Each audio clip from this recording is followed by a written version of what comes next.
Hello everyone, in this video I will show you how to transfer USDT from PayPal to your Binance account, right? So first of all, you have to just come to your PayPal, you have to log in into your account.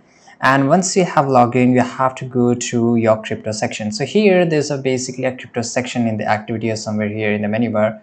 I don't have because it is available in some country, right? So it could be in your phone. So if it is available in your country, then it's great. Then you go and click on USDT, right? So here you can see there are some of the biggest cryptocurrencies which is available.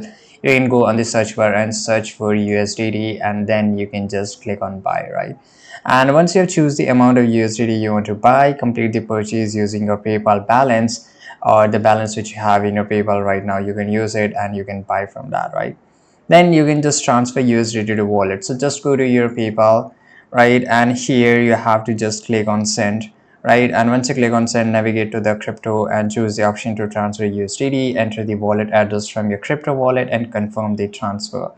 Now you have to go to your Binance. So just open your Binance account here. You can also do it from your Binance website and select the USDT and basically choose the option to send. And once you're here into the Binance, go to wallet section in the Binance, and from there, you know once you are there, verify the USDT has arrived in your account. So this will take just few seconds. So you have to just enter your wallet number, and that's it. And now you will able to receive it. So this is pretty easy and simple. I hope you found this video very useful. Subscribe.